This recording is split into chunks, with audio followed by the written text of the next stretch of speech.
Salut à tous, c'est Anagunde Hiro. Salut. Et aujourd'hui, journée spéciale, c'est la sortie de la Wii U, la nouvelle console de salon de Nintendo. Du coup, on s'est décidé, on a fait comme ça, on est fou, on veut vous faire une présentation succincte, hein, on va pas rentrer vraiment dans les détails, mais de ce qu'est la console et de ce que vous aurez dans le commerce si vous décidez de l'acheter.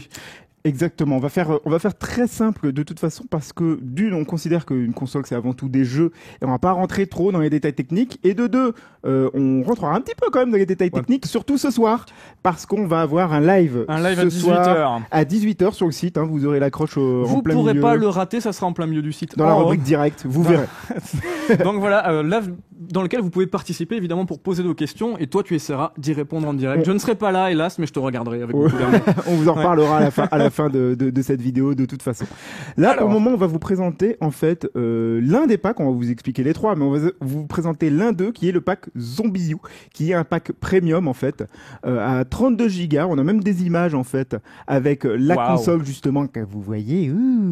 Le gamepad, et la version Wii U est vendue avec une manette Pro, la version Zombie U est vendue avec une manette Pro. Alors bien sûr, il y a des câbles qu'on vous a pas mis ici parce que ça aurait été tout simplement ça aurait été très moche. Franchement, exactement. Mais bien sûr, il y a un câble HDMI, il y a les blocs d'alimentation pour le gamepad et pour la console. Et pour la console, en sachant que le gamepad se branche directement sur le secteur et pas sur la console. C'est ça. Donc c'est important à noter.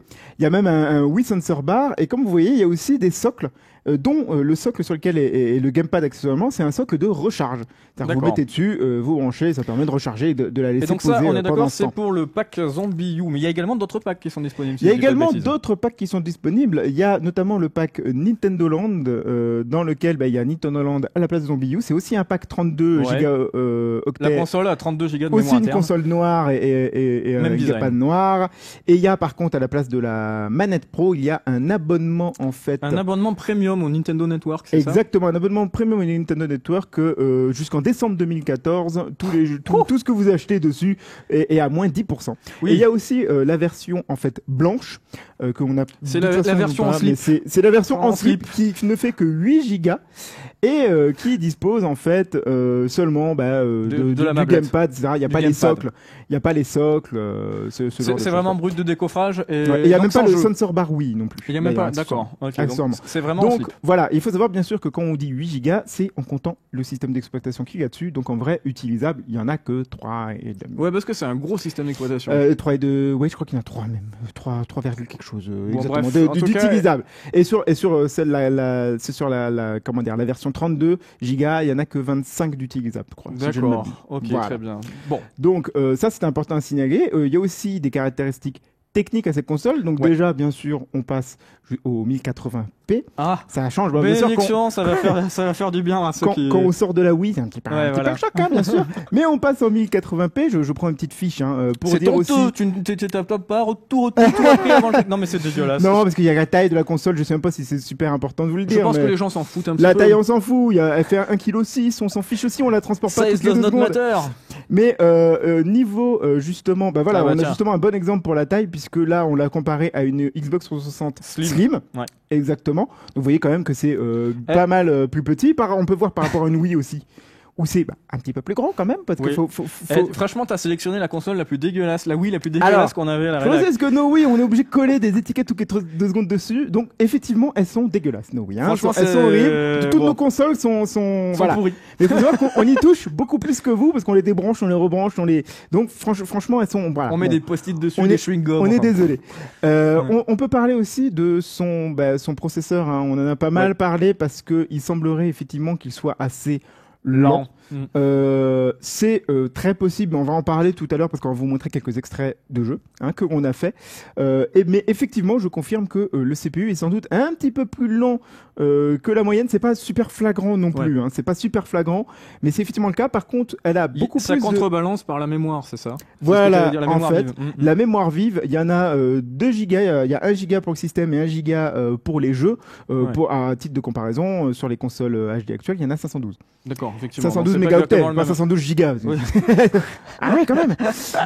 Voilà, exactement. Donc, et petite précision aussi, ça ne lit pas des Blu-ray, ça lit un format spécial qui s'appelle High Density, voilà, qui est, on va dire, l'équivalent quand même du Blu-ray en termes de taille, puisque c'est 25 gigaoctets. Ouais. Et je suppose qu'il va y avoir des doubles couches aussi, donc potentiellement 50 gigaoctets. Toi qui en tiens une double couche. J'en tiens une double voilà, couche. Je suis désolé. Fallait que je la fasse. Je sais, je suis chiant avec mais c'est toi qui, mais bon. Mais c'est pas grave, on s'en fiche. Enfin. Petite précision, bien sûr, elle est compatible avec pratiquement tout ce qui existait sur Wii, à commencer par les jeux, mais aussi les Wiimotes qui servent sur les 3/4 des jeux Wii justement, qui peuvent servir sur les 3/4 des jeux Wii, et aussi balance board, ce genre de choses. D'accord, ça c'est bon à savoir aussi. Sur cette console. Et il y a 4 ports USB aussi. Pas négligeable non plus. Voilà. Néanmoins. Voilà, on va peut-être passer au gamepad. Je pense que ça serait pas mal qu'on s'intéresse à ce fameux gamepad, parce que c'est ça comme la spécificité de la Wii U. On en a pas mal parlé. Alors le gamepad qui est quand même une grosse manette si on veut, parce qu'il y a 4 gâchettes, 4 boutons plus start, select dessus. De toute façon, on voit la taille. C'est un écran tactile qui est d'assez grande taille, et précisément il est de 6,2 pouces. Ouais. Tu as une caméra intégrée, un micro. Une caméra intégrée, Pardon, excusez-moi. Un micro, il est en train de t'étouffer. Non, mais rien. C'est un machin qui fait 500 grammes, si je dis pas de bêtises. Voilà, ça fait 500 grammes, donc c'est légèrement plus lourd qu'une console portable. Et effectivement, quand tu l'as dans les mains, ça pèse un petit peu. Faut savoir que contrairement à une console portable, c'est quand même fait pour être joué principalement chez soi, donc enfin principalement à coup sûr même, chez toi, parce que bon, c'est pas une console portable non plus. Donc les 3/4 du temps, tu l'as quand même sur les cuisses. Franchement, au départ, je me suis dit 500 grammes. Ça va être chaud. Ça va être chaud, et pour avoir joué des heures et des heures durant, parce que quand on fait un test, on le fait sur toute la journée. Bon, en fin de journée, je me suis pas senti plus crevé que ça. J'avais pas nécessairement mal au poignet. Regardez, t'es quand même une bête, quoi. Je suis une bête. Je suis une bête physique. Regardez, hop là. Je suis une bête de physique, donc forcément, moi, c'est normal que je résiste à la souffrance. Maintenant, des gens assez pleutres comme toi risquent d'être un peu plus. C'est sûr. Vraiment, si vous êtes fichu comme un gringalet comme moi, c'est pas la peine. Comparé à la puissance physique que je dégage, je comprends tout à fait. Non, on est d'accord. Donc, c'était important. Signaler. On va quand même passer au jeu. Ah, c'est ça qui nous intéresse. Quitte à vous parler du gamepad, autant vous montrer les fonctionnalités avec des extraits que l'on a pris, notamment sur Zombie U, dont vous pouvez voir les Gaming Live qui sont déjà en ligne. Qui sont déjà en ligne, mais on vous a montré quand même 2-3 trucs avec, justement, avec à droite, en haut à droite, vous avez l'écran télé, et en bas à gauche, vous avez le gamepad. Et vous voyez les différentes fonctionnalités. Là, je bouge le gamepad, je l'incline pour l'utiliser comme un radar. C'est-à-dire que je peux tourner autour de moi pour voir ce qui s'y passe, et en l'occurrence analyser des objets. On rappelle que Zombie U est un jeu de zombies. C'est un survival. Et là, c'est un espèce d'appareil que j'ai dans la main dans le jeu qui me permet de faire ça. Je peux aussi, on vient de le voir, le faire avec le stick. Bouger avec le stick, donc je suis pas obligé de faire les mouvements oui, mais c'est plus immersif qui t'aide dedans. Autant balader son gamepad dans tous les sens pour regarder. Mais bon, si on n'a pas de place et qu'on n'aime pas trop bouger, voilà. Là, tiens, qu'est-ce que tu fais ? Je me sers en fait du gamepad aussi, de son écran tactile, pour changer d'arme. Et donc tirer avec les gâchettes, qu'on voit pas trop le mouvement parce que c'est derrière la machine, mais c'est avec mon index que je touche les gâchettes à l'arrière. Donc là, je montre 2-3 fonctions justement tactiles, et notamment le sac à dos. Donc vous voyez que quand je active le sac à dos, hop, ça me met en fait les objets sur le gamepad, mais sur la télé, ça continue, le jeu continue. Et ça fait partie de l'immersion de Zombie U. Ça fait partie de l'immersion. Tu peux te faire attaquer par un zombie pendant que tu fouilles dans ton sac. Alors que toi, t'es dans ton menu, t'es dans ton sac, etc. C'est vachement sympa. Donc, bien sûr, il y a un gros principe immersif avec, en tout cas dans Zombie U. Regarde, il y a un zombie qui apparaît à gauche sur le gamepad. Dans d'autres jeux. Ce n'est que moi. Ensuite, pardon. Merci, ça fait plaisir. Écoute. Et je me rappellerai. Donc là, on voit un autre extrait où on se sert du gamepad un peu plus classiquement, puisque même s'il y a un radar automatique en bas qui va me montrer avec le point rouge qu'il y a un zombie pas loin, ensuite je vais le tabasser à l'ancienne, c'est-à-dire là je suis en train de me servir des gâchettes, je charge mon coup avec la gâchette arrière gauche qui s'appelle ZL, et je tape avec ZR. Donc très classique. Et là on va voir que en plein combat, à un moment je vais changer d'arme, tac, en appuyant dessus. J'ai raté mon premier coup, mais c'est ma faute. D'accord, non, mais normalement ça fonctionne bien. Voilà, exactement. Non, ça fonctionne très bien, mais là c'est moi qui ai du mal à viser. Tu regardes ta victime. Et là je regarde ma victime avec satisfaction. J'entends bien. Donc voilà, c'est un extrait justement de Zombie U, mais on a aussi fait un extrait de Nintendo Land où on va voir un jeu qui s'appelle Yoshi's Cart. En fait, le principe c'est d'essayer de ramasser des fruits et d'atteindre une porte en dessinant le mouvement sur le gamepad. Mais vous allez voir là sur le prochain. En gros, les fruits n'apparaissent pas sur le gamepad, je crois que c'est ça. Les fruits, en fait, n'apparaissent absolument pas sur le gamepad. Ils apparaissent juste sur l'écran de jeu. Et donc, c'est moi qui dois essayer de faire le mouvement à peu près approximatif en essayant d'avoir des repères visuels la bonne trajectoire. à peu près pour avoir la bonne trajectoire, ramasser tous les fruits en un seul chemin et accéder à la porte. Donc là, on voit une autre utilisation du gamepad. Basique, mais sympa. Basique, encore une fois. Nintendo Land, en fait, les utilise. C'est un démonstrateur. Parce que c'est une vraie pure démonstration. Ouais. Et on va le voir avec ce que Nintendo appelle le gameplay asymétrique. On a beaucoup entendu parler. Et là, on voit ça avec justement le jeu inspiré de Luigi's Mansion, dans lequel le joueur avec le gamepad, toujours en bas à gauche, contrôle le revenant. Le revenant, exactement, le fantôme qui est invisible. Vous regardez sur l'écran, en fait, à droite, il est complètement invisible. Et les Luigi, là, qui sont en train de jouer à droite, Luigi et Mario, eux, doivent essayer de le chercher avec sa loupiote. Et le joueur avec le gamepad qui doit essayer de les attraper et de pas se faire voir par la lumière, justement, il peut essayer de les piéger, etc. Donc c'est typiquement le gameplay asymétrique. Et c'est vraiment un jeu parfait pour les jeux assez familiaux que l'on joue. Même ça te met vraiment une bonne ambiance. Et on l'a testé plusieurs fois. Quand on a fait l'extrait juste pour vous présenter ça, on s'est bidonné comme pas permis. C'est vraiment C'est adapté à ça. vrai que c'est très efficace. Et encore une fois, c'est la recherche de Nintendo d'essayer de proposer autre chose qu'une simple manette, on va dire, et des graphismes. C'est pour ça que, bien sûr, la console n'est pas très impressionnante d'un point de vue visuel. On est tous d'accord. Mais c'est un concept, encore une fois. C'est encore une fois un concept. C'est ce qui s'est passé, de toute façon, avec la Wii aussi. Tout à fait, c'est exactement le même principe, finalement. C'est exactement le même principe. Là où la Wii était bien en dessous en termes de puissance, et pourtant, elle s'est vendue comme des petits pains quand même. Pois. Là, vous voyez que le fantôme était en train de faire le tour. Là, on a un autre extrait. Oui, c'est vrai. On avait pris un extrait aussi de Mario Chase, dans lequel celui qui joue Mario en bas à gauche doit s'échapper des Toads que l'on voit sur l'écran de télé qui est en haut à droite, encore une fois. Et donc, le Mario, lui, il a accès à une minimap où il va toujours voir les Toads, alors que les Toads, vous le voyez, ils ont accès qu'à leur champ de vision. Alors, je me permets quand même de t'interrompre et de préciser un truc. Le truc, c'est que là, en fait, au total, on peut jouer à 5, parce qu'il peut y avoir 4 personnes qui jouent sur l'écran de la télé, si je dis pas de bêtises. C'est ça.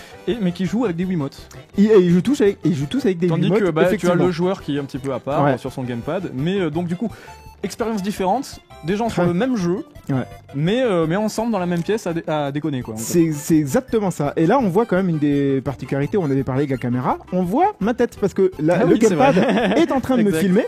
Donc, bon, là, je le tiens penché parce que je suis obligé de le pencher sur la caméra, mais normalement, on voit mieux ma tête parce que je suis juste en face. Ouais. Et donc, ça permet potentiellement aux joueurs avec le Toad de voir sur mon visage ma panique quand ils sont pas loin de m'attraper et se dire, regarde, il est dans le coin, ou essayer de feinter en disant, je suis sûr que t'es à gauche, et de voir sa réaction sur son visage, genre, le mec qui commence. T'es dans la zone jaune, c'est ça, vas-y, dis-le, c'est ça, hein. Enfin, voilà. Donc, un principe quand même super sympathique, franchement. C'est drôle, c'est différent de ce que l'on a connu jusqu'ici, et on sent vraiment qu'avec ce concept et de l'imagination de la part des développeurs, il y a de quoi faire des choses très intéressantes. Alors là, on change complètement d'univers. On change complètement d'univers parce que si il y a de quoi faire des nouveaux concepts, il faut pas oublier que la console va aussi servir à rattraper un petit peu le retard de la Wii, enfin de Nintendo sur les occasions, c'est-à-dire à sortir des jeux qui d'habitude sont plus prévus sur PS3 360, notamment celui-ci qui est Call of Duty Black Ops 2. Il y a un sacré nombre de portages qui sont sortis et celui-là est un exemple que l'on montre parce que ça nous permet de parler justement des différences entre les versions sorties sur les autres consoles et les versions Wii U. En l'occurrence, on a pu vérifier qu'effectivement, il arrivait par moment que ça rame à des endroits où ça ramait pas trop sur les autres consoles. Faut savoir que c'est quand même pas super flagrant, donc c'est dur de se faire vraiment une idée. Parce que c'est vraiment pas choquant. Par contre, le jeu reste tout à fait jouable, il n'y a pas de souci. Il reste tout à fait jouable. Par contre, c'est vrai que à des moments, on avait l'impression que ça ramait un petit peu sur les jeux qu'on a fait. Maintenant, il y a aussi le fait que la console soit toute nouvelle. On est d'accord. C'est-à-dire en fait que quand on a sorti par exemple la PS3, les capacités de la PS3 n'étaient pas du tout les mêmes que les capacités actuelles de la PS3. Enfin, des jeux qu'il y a dessus. Et d'autant que je me permets de préciser un autre exemple. C'est à l'origine, les jeux étaient développés sur 360 en priorité, portés ensuite sur PS3, et les portages n'étaient pas forcément terribles, alors qu'on sait que la PS3 a des capacités démesurées. Donc du coup, est-ce que c'est pas le même phénomène là? Les programmeurs sont pas encore trop habitués. Donc bon. C'est dur à dire. En tout cas, pour le moment, il n'y a pas énormément d'écart, alors que la console vient vient de sortir. Est-ce que c'est à cause du est-ce que c'est à cause du CPU ou à cause du fait qu'ils maîtrisent pas encore la console? On le verra par la suite. On peut pas savoir. Il est évident que dans 3-4 ans, la console sera beaucoup mieux maîtrisée et les jeux qui sortiront seront de meilleure qualité que ceux qui vont sortir. Bien entendu. Comme ça à la sortie. Donc, ça nous a permis de parler de tout ça. On va aussi quand même montrer la console, mine de rien. J'aimerais bien. Parce que comme vous voyez, en fait, on en a allumé une. Hein, la console est allumée là. Elle vous attend. Et on va pouvoir un petit peu naviguer dans les menus. Alors là, on va rentrer dans les paramètres de la console et vous allez voir une première chose, c'est qu'il y a des temps de chargement.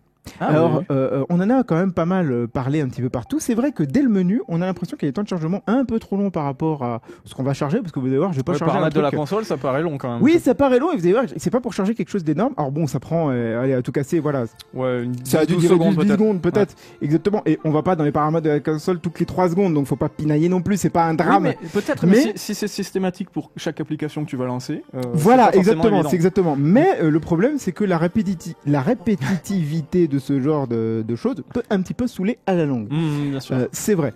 Donc là, on va revenir parce que les affichages se faisaient sur mon gamepad. Hein. Et retemps de chargement quand tu reviens, exactement. Sur l'écran. Alors, bien sûr, la console vient de sortir et l'OS est peut-être encore très frais. Il faut savoir que par exemple, sur 360 et PS3, les OS, les systèmes d'exploitation, l'interface, tout ça a évolué tout au long de la Elle a évolué et il y a de fortes chances que sur Wii U, si ça se trouve, elle va évoluer aussi et ça va changer dans le futur. On va justement après finir pratiquement là-dessus. On va quand même préciser que justement, il y a d'autres choses comme le YouTube par exemple, qui avait l'air de très bien fonctionner à ce qu'on a vu. C'était relativement rapide et sympa. Et on va pas vous montrer là parce que de toute façon, on va vous montrer dans le live de ce soir. Donc voilà, on va pas vous montrer ça maintenant. Il y a aussi quelque chose comme Netflix pour voir des films, etc. C'est de la vidéo à la demande, c'est un service de vidéo à la demande. Qui s'appelle Love Film en l'occurrence et qu'on voit, je crois qu'il y a l'option. Ce n'est pas exclusivement des films carré rose, tout ça. Il y a du chat, il y a du chat, etc. Donc pour vous dire ce que l'on pense de la console, parce qu'il faut quand même qu'on donne notre avis. En toute sincérité, moi personnellement, tu vas dire ton avis un petit peu. Sûr, moi personnellement, je suis persuadé qu'elle va marcher, parce que comme je disais en fait au début, pour moi une console c'est avant tout des jeux. Déjà, Nintendo, on sait qu'ils ont des licences qui marchent depuis des années. On a même vu que Nintendo 64 est une console qui a pratiquement été sauvée par ses licences à peu de choses près, parce que techniquement, la Nintendo 64, on sait que c'était très en retard, on va dire. Ouais. Et puis le support cartouche n'aidait pas face au support CD. On est d'accord. Et pourtant, la console a été largement sauvée justement par ses licences. Et là, ça va être le cas. Et pareil pour les concepts. Au moins, ça va être quelque chose de différent. C'est quelque chose que vous aurez pas ailleurs, même si effectivement il y a des portages. Tu l'as pas mentionné. On a parlé de Call of Duty Black Ops 2.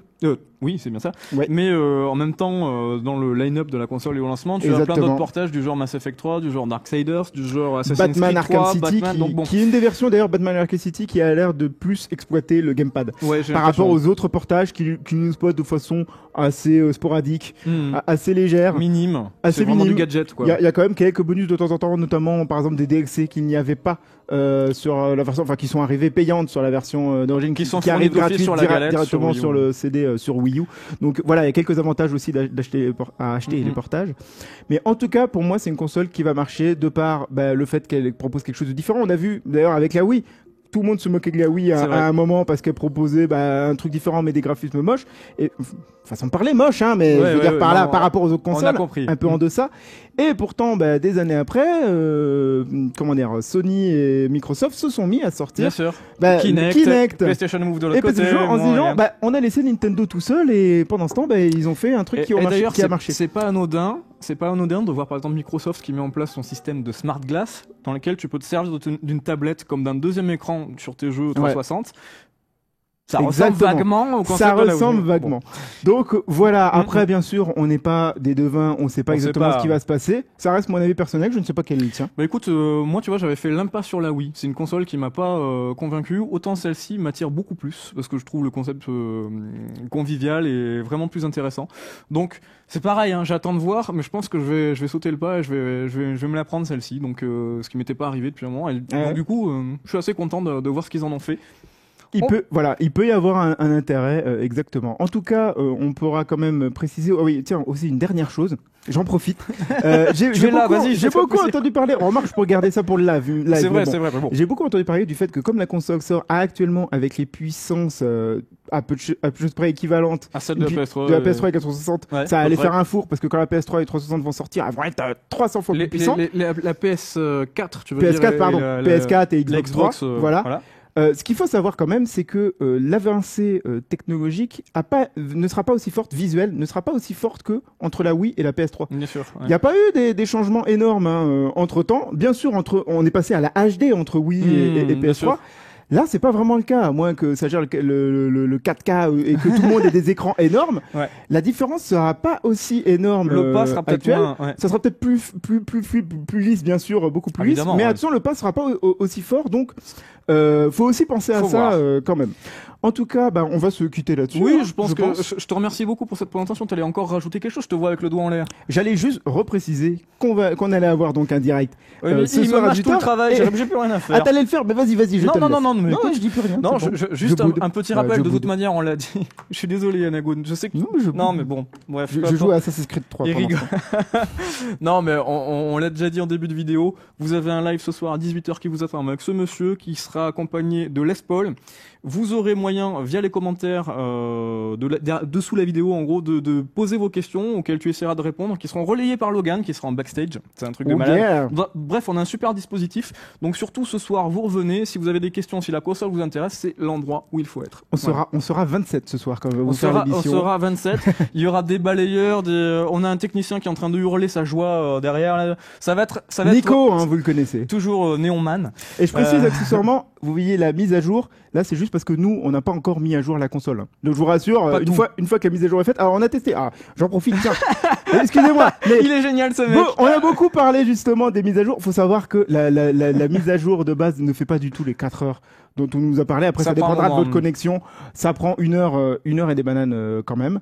La console ne va pas s'éteindre toute seule pendant la mise à jour parce que l'extraction automatique est de toute façon désactivée pendant la mise à jour. Donc, à moins que vous bourriniez, que vous débranchiez, elle va pas s'éteindre toute seule, elle va pas vous ruiner la console. On va savoir que ça a été quand même pas mal exagéré en général. Ouais, c'est souvent comme ça quand t'as un petit truc, les gens grossissent le bazar. Voilà. Et par ailleurs, on va juste vous recommander d'éviter de faire la mise à jour pendant un orage. Voilà, c'est tout. Oui, voilà. C'était le conseil du jour de Madame Irma. Je sais pas s'il y a des orages prévus de ce soir, mais voilà. On sait pas. Bref, merci, à très bientôt pour de nouvelles aventures et surtout ce soir pour le live avec 18h tapante. Voilà, merci encore. Ciao.